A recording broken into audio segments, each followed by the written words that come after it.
Donald Trump's approval rating from Rasmussen has skyrocketed to +7, with a net approval at 53% to 46% disapproval. And these numbers have left many of the politicos and pundits flabbergasted.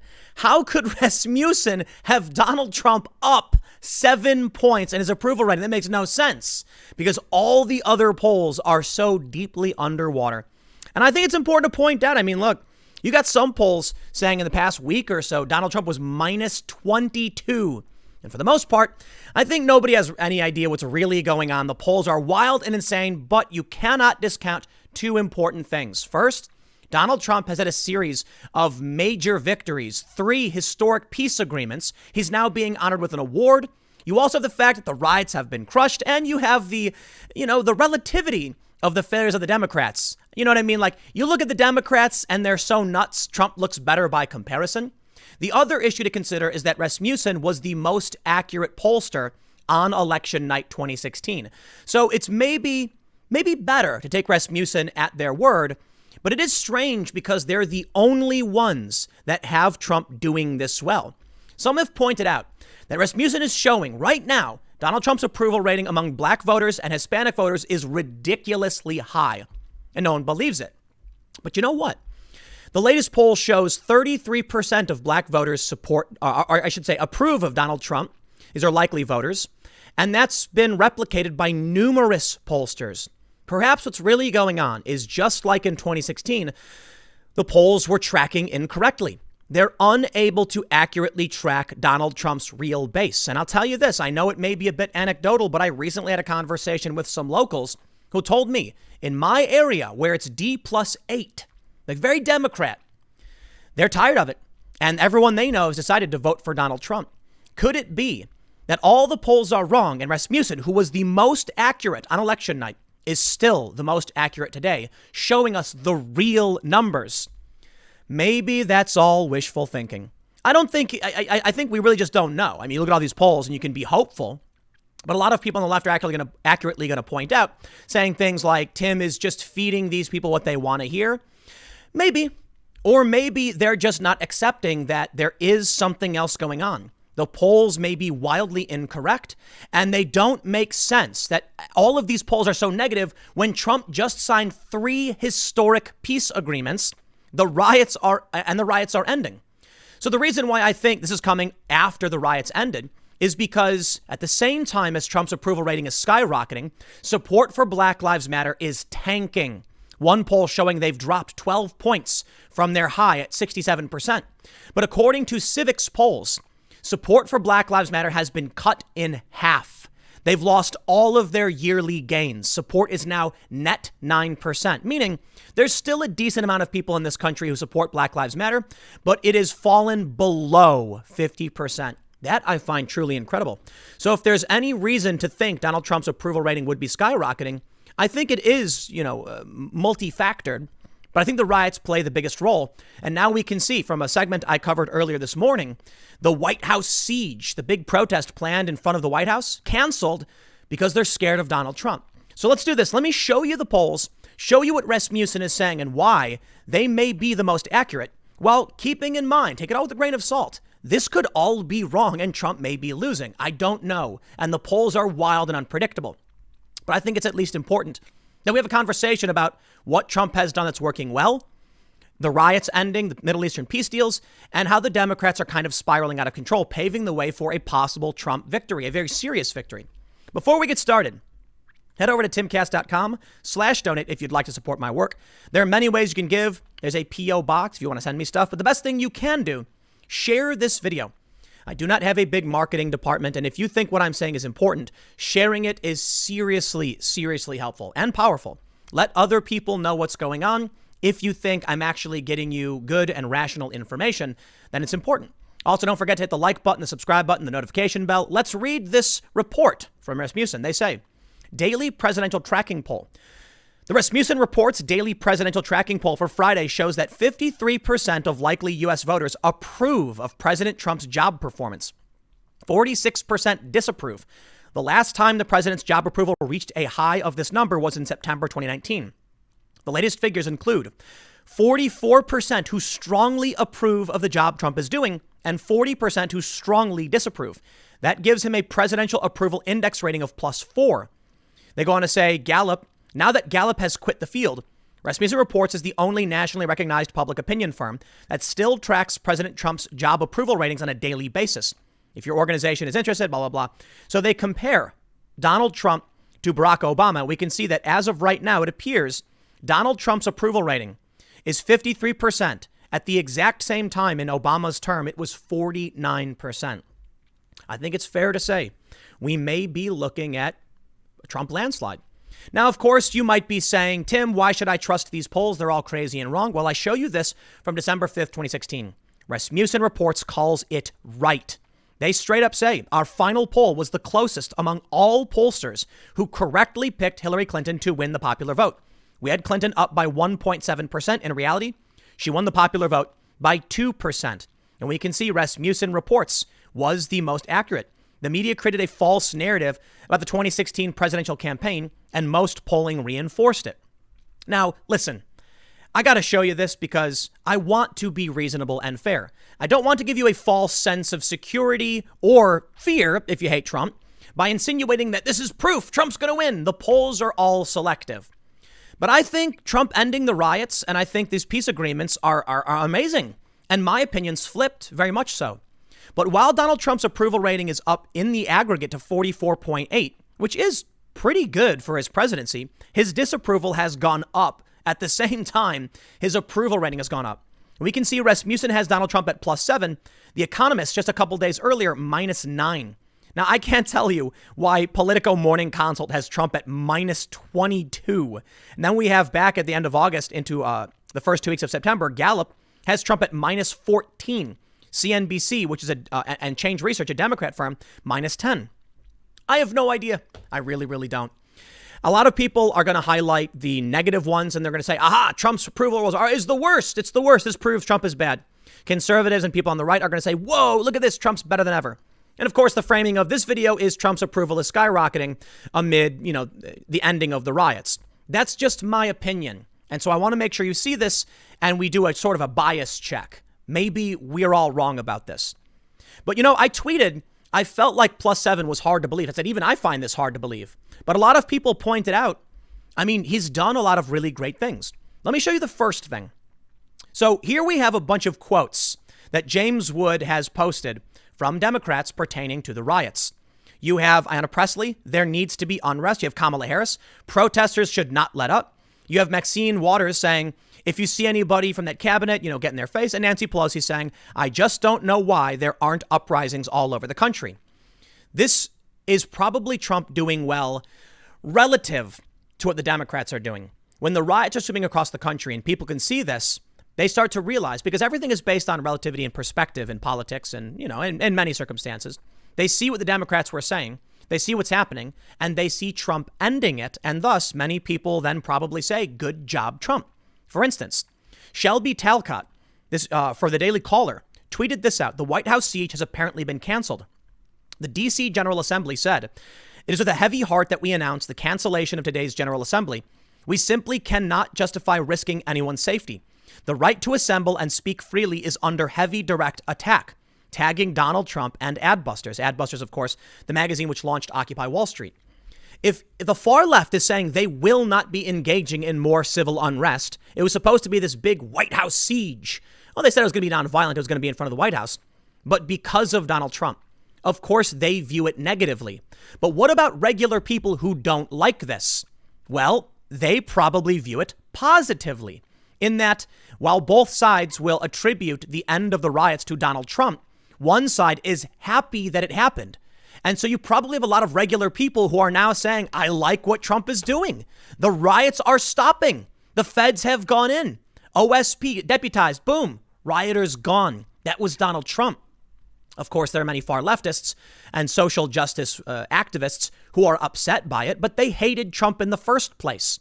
Regular people are the ones saying, well, you know what? Trump did it. And I think this correlates perfectly with the net support for Black Lives Matter. This poll from Civics shows that before the George Floyd incident, Black Lives Matter was enjoying 18% net support in this country. And after all of the riots, even after the Jacob Blake incident, net support tanked, now to 9%, lower than it has been since before 2020. That's right. In the beginning of the year, Black Lives Matter was enjoying 10% net support. And then they peaked at 25%, but they could not stop. And the riots hit, and now people are upset.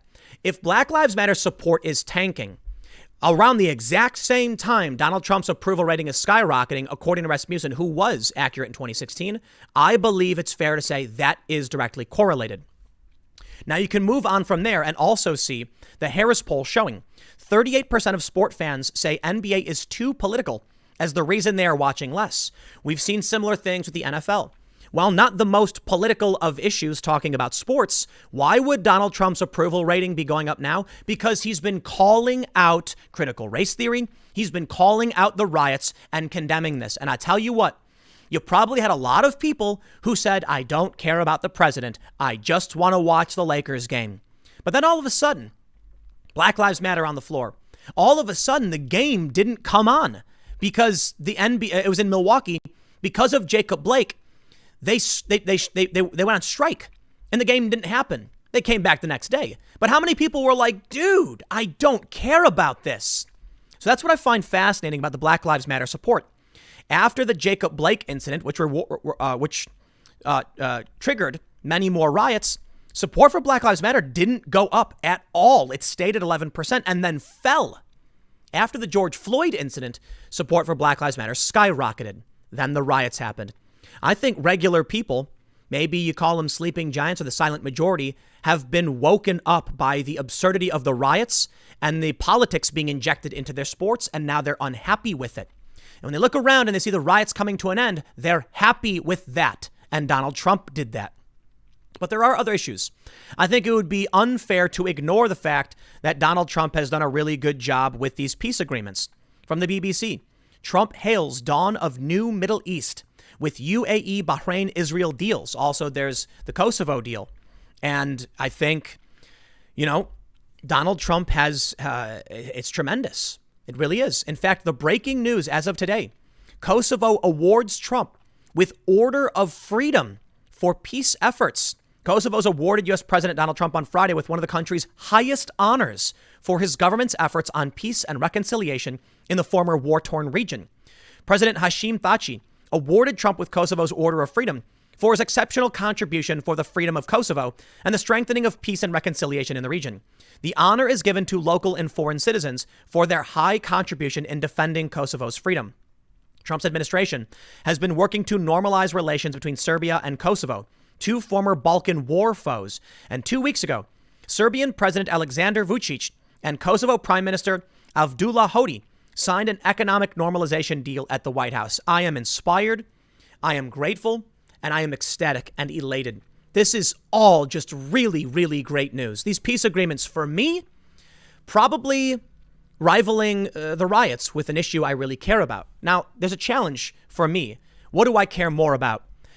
At a certain point, idealistically, I care more about Donald Trump's peace deals because this is history. It's tremendous. But admittedly, there's a bit of a selfish bit inside of me, and I'm concerned about my own safety. I think it's fair to say that anybody would be. So when I see the riots sweeping across the country, and I see the way the morality policing is going, I'm begging for law and order. And of course, if you watch my earlier segments on my other channel, you know Joe Biden is not the law and order candidate. Black Lives Matter marches around saying they defend criminals. They're saying it verbatim. Who do we support? Black criminals. Well, why criminals? What about the other people, the officers who have lost their lives? We can certainly call for justice and police reform, but why honor specifically criminals? Joe Biden's not a law and order candidate. So when I see the chaos sweeping through the streets, I want to know I'm safe first and foremost. As the saying goes, you've got to put your own oxygen mask on before helping your neighbor with their oxygen mask. We get that advice every day every time we fly in an airplane. We're not flying in planes every single day. And that's why I lean more towards the riots being an important issue and being the most important in terms of Donald Trump's approval rating. The riots are stopping. Trump has consistently spoken out against this. He's taken direct action. The DHS has come after these people. The feds are prosecuting. I am happy. Now that I feel safe, now that I feel more secure, not to mention I also went out and bought a bunch of guns to protect my home. And I feel like Joe Biden is not going to allow me the right to do that. But now that I feel secure, we can talk about other things. Politics and sports. Not a fan of that either, but it doesn't rank that high on my list of complaints. That's on the NFL and the NBA, which I don't watch anyway. But the Middle Eastern peace deals, truly incredible. And for that, I believe it makes sense Trump's approval rating would skyrocket. It's strange to me that these other polls aren't reflecting these historic peace agreements, because you've got to have probably a lot of people in the Jewish and Arabic communities celebrating these things. I mean, we see it. Wouldn't that lead to all the polls showing a major uptick for Donald Trump? No, just Rasmussen so far. Well, Rasmussen was right in 2016. I'll take their word for it now. Again, to be fair, they could be wrong. It's one poll versus dozens of other polls. We'll see how things play out. I don't think anyone really knows. And I think the left is so arrogant to assume they're right this time. It's shocking to me. I did a video a couple days ago called "There May Be a Red Wave Coming. Here's Why." And in it, I say the same thing I'm saying now. I'm being reasonable, like, hey, maybe this stuff is wrong, but we should at least entertain the possibilities, right? You see, the left refuses to do that. The Democrats refuse to do that. So in 2016, they got blindsided. They thought they were invincible, and they think they are now still. You'd have to be nuts. I don't think Trump is invincible. I don't even know if these polls are right. I just see Trump doing good things that I'm happy about. The riots are over. Peace agreements. Dude, amazing. Withdrawing our troops from the Middle East. I'm stoked. So should his approval rating go up? Makes sense to see that it would. Many of these polls in the aggregate are from several weeks ago, so we'll see how the next several polls come out, how Trump is doing. It could be that Rasmussen's poll is static. It's noise. If you do enough polls, eventually you'll have blips and spikes, and that's why you average it out. But even if you look at Trump's RCP average, the Real Clear Politics average polling, Trump is doing really well right now. It's going up, up, up. Okay, he's still averaging for around where he's been throughout his presidency, but he's recovering from his low point. He's doing well. Now, it must be said, another factor that I mentioned early on was the potential for approval by comparison. You know, you take the Democrats and you put them right next to Donald Trump and you go, that guy's doing better because, you know, it's relative. You see how bad the Democrats are doing? I don't know if you saw this, but recently Chris Rock came out criticizing Donald Trump, saying it's like a 5-year-old. But the Democrats are at fault for COVID. They let it come in. We can blame Trump, sure, but they're supposed to be the adults in the room. What were they doing? Trying to impeach him. So by all means, criticize Trump. But the Democrats should be criticized as well. Now we're seeing a very, in my opinion, funny story from the New York Times. David Brooks. David, you try so hard to come out against Trump and defend the Democrats. But I think any reasonable person can see the Democrats have lost it. And that is not a defense of the Republicans. I don't like them either. Donald Trump certainly has his faults as well. Nobody's perfect, but stop acting like the Democrats are in a good place. For the New York Times, Brooks writes, no, the Democrats haven't gone over the edge. The party still has a strong, vibrant center. Okay, sure, maybe, but come on, man. Can you name one moderate House member? You probably can't. Of course, you can name Ilhan Omar, AOC, Ayanna Pressley, Rashida Tlaib. We know their names. Why? Because they are the most famous and most prominent House members right now. And of course, Nancy Pelosi. You can call Nancy Pelosi moderate, I guess, but come on, she's just like a stock establishment corporate Dem. I want to hear about your strong, vibrant center. Name for me your strong, vibrant center. Oh, he did. And here's what David Brooks says. You've probably heard of Alexandria Ocasio-Cortez, but you may not have heard of Derek Kilmer. Kilmer grew up in a timber region in Washington state that has seen many of its logging jobs disappear. First at Princeton, then getting a PhD at Oxford, he studied how towns recover from deindustrialization. He went back to home to help his community recover economically and now represents that community in Congress. Kilmer is the chairman of the largest ideological group among House Democrats, the New Democrat Coalition. The New Democrat Coalition is a caucus of moderate and center-left House Democrats. It has 103 House members, of whom 42 are the up-and-coming freshmen who brought the Democrats their majority. Its self-declared priorities are pro-economic growth, pro-innovation, and fiscal responsibility. You may not have heard of Kilmer or even the New Democrat Coalition. The media wing of the Republican Party wants to pretend that AOC, the Squad, Bernie Sanders, and Elizabeth Warren are the Democratic Party because it wants you to think Democrats are a bunch of socialists. I'm going to stop you right there, good friend. This guy sounds great. I'm glad to hear that there are 103 House members who are part of a coalition of moderates. But did you ever hear of this guy? Derek Kilmer? No disrespect. I didn't. And he's in the House. Why is that? Is it really because the right-wing media apparatus is trying to convince you AOC is the center of the party? No. It's because AOC has grabbed the attention of the Democrats' allies in media, and they're not supporting moderate centrist policy. With all due respect to Derek, he sounds like a rad dude. I don't know a lot about him. He's proudly representing Washington's 6th district in the House of Representatives, and he's got 28,000 followers. Seems like a nice guy. Seems like a smart fella, and I can absolutely respect that. But why is it then that the media won't highlight him? Is Vox and BuzzFeed, the New York Times, are they in cahoots with the right-wing media apparatus? What did he actually call it? The media wing of the Republican Party? No. Well, Fox News certainly highlights Ocasio-Cortez. They did a Netflix documentary on AOC. She gets propped up, and the Democrats are the ones saying she is the new face of the Democratic Party. The Democratic Party will not likely be, in my opinion, moderate or centrist. Why? Because the far left will attack them and rip them to shreds. Now, yeah, I see a lot of these people in, suburban areas. They want moderates. Trump ran as a moderate, according to Vox. A bombastic one, to put it mildly, but he did run as a moderate. He's not far right. That's a lie. The Democrats ran an ultra-progressive campaign, and Hillary Clinton, I don't know what she was doing. I mean, Bernie Sanders was the ultra-progressive campaign. Well, now the Democrats are negotiating between the corporate Democrat establishment and the progressive wing. Where are these centrists? Where are they in the negotiations? Why isn't Derek getting propped up by the media? Because that's not what the Democrats care about. Sorry. That's why we see hashtag walk away. That's why where I'm at right now, it's like a D+8 district. I'm talking to locals and they're telling me they are fed up. They can't stand the Democrats and they can't stand the media. If the media just got off their high horse and did the right thing and was honest, then maybe these moderates would be front and center, but they're not.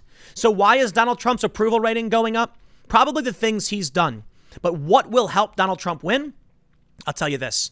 Banning critical race theory, talking about the greatness of America. Dude, I grew up in this country too, and I was very critical of America and its foreign wars and the problems it's created.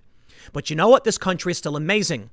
And I want to stay here, and I want to see this country do better. I want to help the people that I grew up around. I want to help the people of this country live and succeed. Yet you have people in the Democratic Party who don't, who criticize, who hate, and who belittle. I'm not here to scream that they hate America. Ilhan Omar hates it. No. I think Ilhan Omar really does like America. I think she loves living in a first world country and having all these luxuries. Same is true for everybody. I think we all do. But I think they're more willing to dissolve our borders and walk us down a path that hurts this country. I'm sure they think they have the best of intentions. I'm sure they think they're the heroes helping the poor people of the world. But you can't do that. You have to secure your own face mask before securing the mask of the person sitting next to you. So I disagree with them on policy, and I very much disagree with them on their identitarian ideology, the far left, intersectionalism, critical race theory stuff. So that means someone like me, a moderate left-leaning independent type person, would be like, well, you know what? I'm going to vote for Donald Trump. Why? By comparison. You give me a moderate centrist standing up, being honest, being reasonable, being real, and saying, I will do my best to help this country and its people, and not spewing, bombastic rhetoric like Trump does. I'd vote for this person in 2 seconds. But you didn't do that. You gave me cop Kamala Harris, who locked up people and laughed about it, homeless parents because their kids were truant. You gave me sleepy, creepy Joe, who can struggle, who can't form a sentence. And then I watched these town hall debates, or not even a debate, the town hall with Joe Biden. They did not once give him any pushback. And I watched Donald Trump, and they criticize and criticize and criticize. And Joe Biden lies. Donald Trump lies too. Yeah, I get it. But the media targets Donald Trump. When I see CNN and MSNBC and all these other outlets say, Donald Trump said this, it's not true. I'm like, yeah, okay. But where's the criticism of Biden? Now, it's funny when people respond to me, they say that, duh, Tim, you're doing it. I know I'm doing it. That's the point. That's the point. So when I look at what happened, I'll throw it out to give one last example of what I see going on. I think I laid out my point about Donald Trump's approval rating and what might happen coming up in November. We'll see. But there was a clip from The View. Kimberly Klacik, a Republican running in Maryland, she was asked by Joy Behar, or I should say, Joy Behar made a statement that you have to accept some of the responsibility for what your president did. He knew about the pandemic, he downplayed it, and then told people not to wear masks. I was rather disappointed. Kimberly said, she called out Joy Behar for what people have criticized her as donning blackface in the 70s or something. And I felt like it was an ad hominem, and it didn't get to the point. And I felt it was a really great opportunity to tell the people of this country on The View why Trump is the better choice than Joe Biden when it comes to the coronavirus. And I will lay it out very, very simply. To Joy Behar's comment about Donald Trump and taking some blame. First and foremost, yes. Did Donald Trump do a perfect job? Of course he did not. Did he do a good job to the best of his abilities? I would say yes. Early on, Donald Trump knew about the threat, formed a task force in January, suspended travel to China and eventually to Europe, and he addressed the coronavirus in his State of the Union speech. Meanwhile, Joe Biden was critical of what Trump was doing, saying it was essentially xenophobic. Why would I then want Joe Biden to lead the charge when he was willing to criticize one of the policies Trump did that's actually touted as saving many lives? That's coming from Fauci and many other health experts. Trump suspending travel to and from China helped save lives. But Joe Biden criticized that. So, of course, I think Donald Trump could have done better. At the time, even Dr. Fauci was saying, don't wear masks. Do I think it's fair to criticize Trump for the job he did on coronavirus? Yes. And I have done that several times. But if you think just because Trump isn't perfect or doing the best job, that means Joe Biden would do better, I'm sorry, you're going to have to prove that, because Joe Biden criticized the good things Trump did. And if that means our best bet right now is a president who did okay versus another guy who was critical of the good things, why would I vote for that guy? And when it comes to the riots, Joe Biden's campaign staff supported the rioters with bailout funds, and Kamala Harris solicited funds for them. I'm sorry, Joe Biden is not the right choice. Donald Trump is banning critical race theory, a divisive and racist ideology, and I like that. We've got historic peace agreements. The riots are coming to a close. And when it comes to COVID, if you want to tell me that Trump did a bad job, I need you to tell me exactly what he did that was bad and what he should have done. Because right now, there's no alternative. So I don't care. There's nothing for me to compare it to. And there's no reason why I should assume any of the Democrats would have done anything better. Because Nancy Pelosi was marching around San Francisco saying, come on down. So was the establishment in New York City coming down and saying, everybody come to Chinatown. And did Cuomo want to lock down New York? He said no. So why is any of that Trump's fault? If all of these people were in a room together right when COVID happened, the same thing would have played out. In fact, if these people, if the Democrats' vote outweighed Trump, we'd be worse off because they said the travel ban was bad.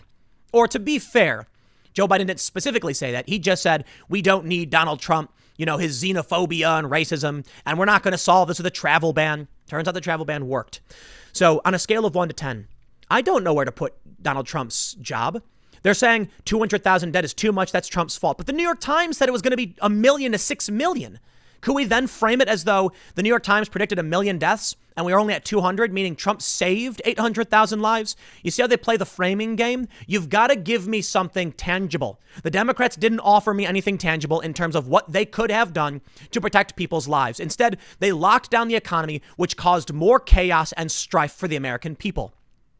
And there you go. You want to ask me why I think his approval rating is much higher than they're saying it is? All of that. Thanks for hanging out. I'll leave it there. Of course, I'll have more segments every day. I always do.